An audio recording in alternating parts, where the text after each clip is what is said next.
தமிழகம் எங்கும் கிளைகள் கொண்ட Annamal institute of hotel management and hospital management படிப்பில் சேர்வதற்கான அட்மிஷன் நடைபெறுகிறது. சூரியநாராயணன், என்ன மாற்றம் ஏற்படும் அதே கேள்வி தான் நான் உங்கள்கிட்ட வைக்கிறேன். முதலில் நியூஸ் 7 நேயர்களுக்கு வணக்கம். இன்று இந்த நிகழ்ச்சியின் மூலம் நமது பாரத பிரதமர் 75வது வயதில் அவருக்கு பிறந்த நாள் வாழ்த்துக்கள் சொல்லி அவர் 100 ஆண்டுகள் ஹெல்த்தியாக வாழ வேண்டும் என்று கடவுளை பிரார்த்திக்கிறேன்.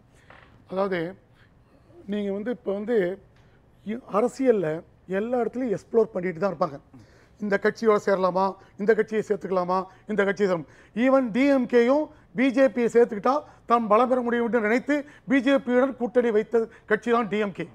இப்போ வேணால் கொஞ்ச நாளாக இல்லாமல் இருக்கலாம். பிஜேபியோட கூட்டணி வைத்தது காங்கிரஸ் எதிர்த்தது, அதெல்லாம் உண்மைதான். ஆனால் இப்போ ஏன் சந்திக்கிறாங்கன்னா பிஜேபிக்கு நிறைய அனுபவம் இருக்குது இதெல்லாம் பார்த்து.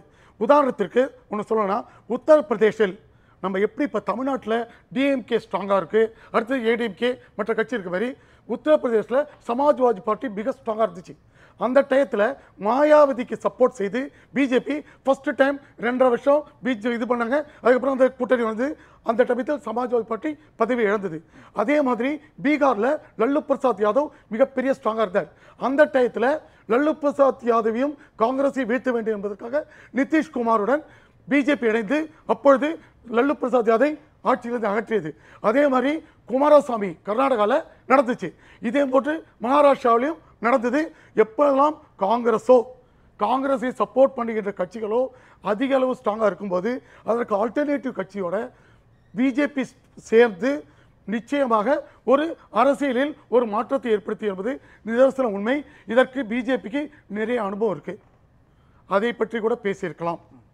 இரண்டாவது, என்னுடைய எடப்பாடி அவர்கள் பாரத ரத்னா விருது கொடுப்பதற்கு நம்முடைய மிகப்பெரிய தலைவர், தேசத்தை மிகவும் நேசித்த தேவர் முத்துராமலிங்க தேவருக்கு பாரத ரத்னா கொடுக்கணுங்கிறது பேசுவதை நான் பாராட்டுகிறேன். ஏன்னா அது நிச்சயம் கொடுப்பார்கள். அது கொடுக்க வேண்டிய மிக சிறந்த நபர் நம்முடைய முத்துராமலிங்க தேவர். அதற்கு நான் வாழ்த்துகிறேன். மூணாவது, இப்பொழுது உண்மையாக நான் பேச வேண்டும் என்றால், நியாயமாக பேச வேண்டும் என்றால், நான் சில பிரகாஷ் அவர்கள் சொன்னதில் கொஞ்சம் இது பண்ணுறேன். அதாவது உடன்படுறேன். அதாவது இப்போ இருக்கிற சிச்சுவேஷனில் பாட்டாளி மக்கள் கட்சியும் கொஞ்சம் பிரிஞ்சிருக்கு. அதே மாதிரி தேதிமுகவும் வருமா என்று தெரியலை. அதே மாதிரி தினகரனும் அவர் இருக்கு. நம்ம ஒன்று பார்க்கணும். தினகரன் அவர்கள் தமிழகத்தில் கிட்டத்தட்ட 60 சீட்டில் மிகப்பெரிய மாற்றம் ஏற்படுத்த முடியாவிட்டாலும் ஒரு பெரிய மாற்றத்தை ஏற்படுத்தினார் என்பது உண்மை கடந்த சட்டசபை தேர்தலில்.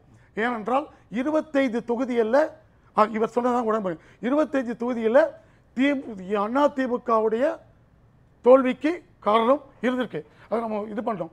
என்னை பொறுத்தவரை இப்பொழுது அதிமுக என்டிஏ மிகப்பெரிய பலமாக இருக்க வேண்டும் என்றால் ஓபிஎஸும் தினகரனும் சசிகலா அம்மா அவர்களும் ஒன்றாக அதிமுகவுடன் இருந்தால் எளிதில் திமுகவை வென்றுவிடலாம் என்று திரு அமித்ஷா நினைப்பதில் தவறில்லை.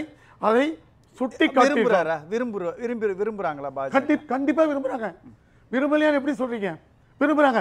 அதே சமயத்தில் எடப்பாடி அவர்களை பகைத்துக் கொள்ள வேண்டாம் என்பதாலும் திரு பாரத பிரதமர் வந்தபோது ஓபிஎஸ்ஐ மீட் பண்ணல. அதை சில யதார்த்தங்கள்லாம் பார்க்கணும். ஏனென்றால் அரசியல்ல எல்லா விதத்தையும் பார்க்க வேண்டும். திரு அமித்ஷா அவர்கள் என்டிஏவோட தேசிய தலைமையில் இருக்காங்க. தமிழகத்தோட தேசிய இது என்டிஏவோட தலைமை திரு எடப்பாடி அவர்களை இவர்கள் மீட் பண்ணுவது நிச்சயம் தவறில்லை. அதை மீடியா அவர்கள் அவர் கட்சி வச்சு தொடச்சதை போய் துண்டை போட்டு வந்தெல்லாம் சொல்லுவாங்களாம். அநாகரிக பேச்சு. என்னோட சகோதரி சொன்ன மாதிரி அது அநாகரிக பேச்சு தான். நிச்சயமாக யார் விஜய் வருவாரா, எந்த அளவுக்கு விஜய்க்கு ஓட்டு இருக்கு, அதேமாரி நினைப்பதற்கு ஒரு என்டிஏ தலைமை, அதுவும் உள்துறை அமைச்சர் நமது எடப்பாடி அவர்கள் சொல்லியிருக்கார். தமிழகத்துடைய சட்டம் நீங்க சொல்றீங்க உத்தரப்பிரதேசம், மகாராஷ்டிரா அல்லது கர்நாடகாவுடைய எலெக்ஷன் ஃபார்முலா வச்சு கால்குலேஷன் எடுப்பாங்க. இப்போ என்ன ஃபார்முலா எடுக்கிறது இல்ல, அதை பற்றி பேசியிருக்கலாங்க. என்ன வெளியில வராம இருக்கலாம் இல்லையா? எல்லாமே முழு வெளியில வராம இது தேர்தல் ரகசியமாக கூட இருக்கலாம். இது ஒரு ஸ்ட்ராட்டஜியாகவும் இருக்கலாம். அதை சொல்லாமலும் இருக்கலாம். புரியுதுங்களா? ஏன்னா நான் நடுநிலையாக பேசும்போது என்ன சொல்றேன்னா, நிச்சயம் தமிழகத்தில் என்டிஏ ஒற்றுமை பற்றி பேசியிருக்கலாம்.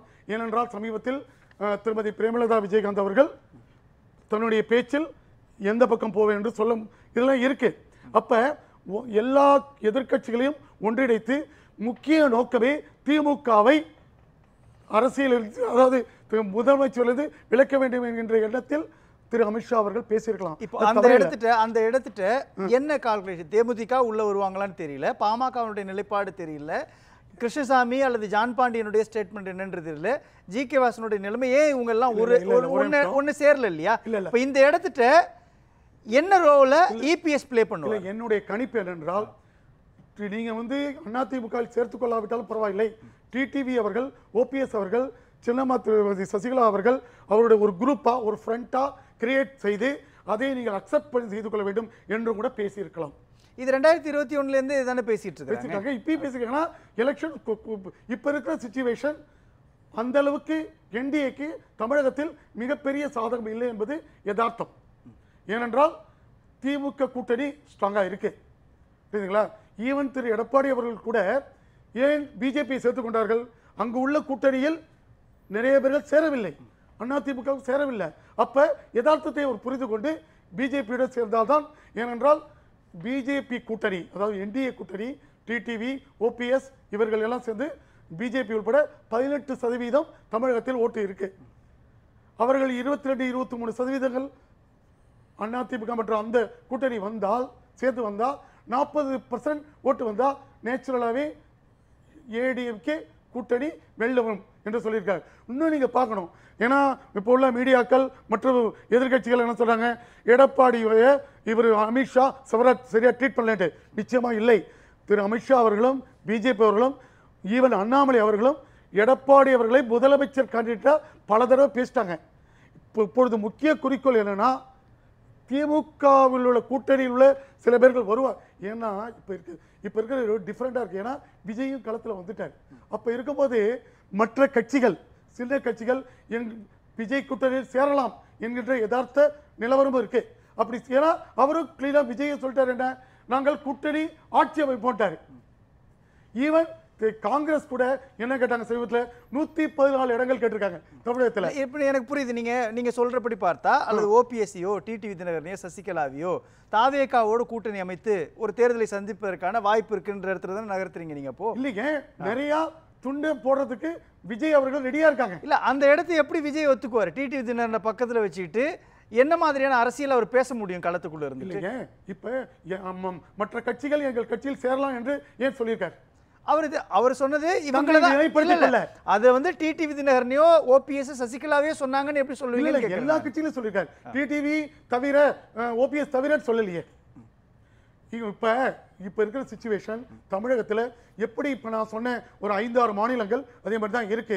இப்பொழுது என்டிஏ மிக ஸ்ட்ராங்கா இருந்தால்தான், என்றால் இது எல்லாம் சொல்லுவதே திரு எடப்பாடி அவர்கள் முதலமைச்சர் ஆகணும் தான். ரெண்டாவது, கூட்டத்தை வைத்து எல்லாருக்கும் நிதி பண்ண முடியாது.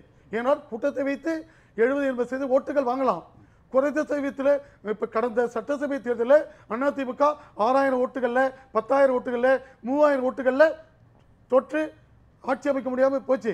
புரியுதுங்களா? சரி, நான் கேட்கிறேன். இப்போ கோடம்பாக்கத்தில் நடந்த ஒரு கூட்டத்தில் தான் வெளிப்படையா சொல்றாரு, துரோகிகள் அவங்க, கட்சியினுடைய தலைமையகத்தை உடைச்சாங்க, அவங்களை சேர்த்துக்க சொல்றீங்களா அப்படின்னு சொல்லி ஒரு நிமிஷம் அதை சொல்லிட்டு தான் டெல்லிக்கு போறாரு. அப்படின்றப்போ அவருடைய நிலைப்பாட்டுல உறுதியா தானே இருக்கிறாரு. இந்த நிலைப்பாட்டுக்குள்ள பாஜக தானே வந்து ஆகணும். இப்போ பாஜக இந்த இடத்துல என்ன கீ ரோல் பண்ணுவாங்க? அதாவது திரு எடப்பாடி அவர் சொல்வதில் நிச்சயம் தப்பே இல்லை. ஏனென்றால் ஒரு கட்சியை உடைத்தல ஒரு இது இருக்கு. ஆனா இப்ப இந்த 3 பேரும் என்ன சொல்றாங்க, எந்தவித நிபந்தனையின்றி நாங்கள் கட்சியில் சேர தயாருங்கிறாங்க. புரியுதுங்களா? அப்ப நிச்சயமாக ஒரு தமிழக நலனை ஒட்டி தமிழகத்தில் அதிமுக தலை தோங்க வேண்டும் என்கின்ற எண்ணத்தில் நிச்சயம் திரு எடப்பாடி அவர்கள் கொஞ்சம் இறங்கி வரணும். அப்படி அதுக்கான அவசியம் எங்க வருது? நாடாளுமன்ற தேர்தலை சந்திச்சிருக்காங்க, அவங்களோட ஓட்டு வங்கியை காட்டியிருக்கிறாங்க. இன்னொன்று, திமுகவினுடைய ஊழல் பட்டியலை அவர் கொடுத்தாரு அப்படின்னு சொல்றாங்க. அப்போ திமுக அரசாங்கத்தின் மீதான அதிருப்தியை நம்ம ஓட்டா மாத்திரலாம், கூட்டணி தேவையில்லை, அவங்க தேவையில்லை அப்படின்ற ஒரு ஸ்டாண்ட கூட எடுக்கிறத கன்வின்ஸ் பண்ணிருக்கலாம் இல்லையா? சொன்னபடி தமிழகத்தில் யதார்த்தத்தில் திரு டிடிவி அவர்களுக்கு கிட்டத்தட்ட 50-60 தொகுதிகளில் கொஞ்சம் மாற்றத்தை ஏற்படுத்துற அளவுக்கு மாற்றத்தை அன்னைக்கு அமமுக இருந்த நிலையில இன்னைக்கு இருக்கா? அவர் கூட யார் யார் இருந்தாங்க? யாரா தங்க தமிழ் சொல்லிட்டு இருந்தாங்க, செந்தில் பாலாஜி அவர்கள் இருந்தாங்க. அன்னைக்கு இருந்த டீம் அப்படிங்கிறது வேற. யதார்த்தத்தை தான் எல்லாருமே பேசுறோம், எதுவுமே கற்பனையில பேசலாம். அன்னைக்கு இருந்த டீம் வேற.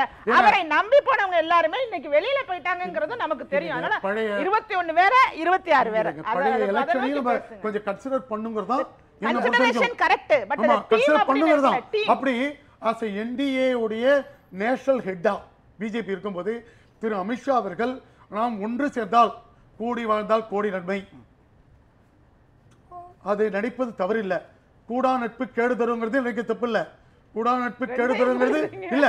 ரெண்டுமே நான் ரெண்டு சொல்லும் தமிழகத்துல புகழ்பெற்ற சொற்கள். அந்த கூடி வாழ்ந்தால் கோடி நன்மைங்கிறது உண்மை இல்ல. அவங்க கேக்குறது அன்னைக்கு சொன்ன மாதிரி அன்னைக்கு இருந்த பலத்தோடு தான் டிடிவி தினகரன் இன்னைக்கு இருக்கிறாரா? கரெக்டுங்க.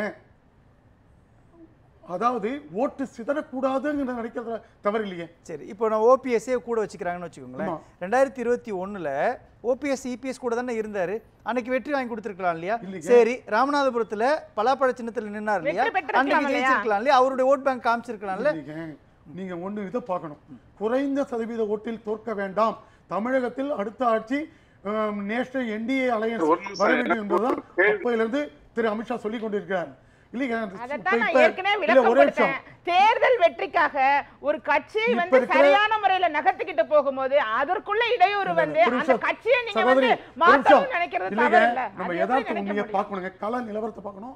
இப்பொழுது தேசிய கூட்டணி உள்ள தமிழகத்தில் உள்ள தேசிய கூட்டணி கட்சிகள் மிகப்பெரிய ஒற்றுமையா இருக்கா, திமுக கூட்டணி ஒற்றுமையா இருக்காங்கிறத கள யதார்த்தத்தை நம்ம நிச்சயம் பார்க்கணும், பேசலாம். அப்படி பார்க்கும்போது கொஞ்சம் இறங்கி வர வேண்டிய கட்டாயத்தில் இருக்கிறார், குறைச்சல் இருக்கிறது என்னுடைய கணிப்பு.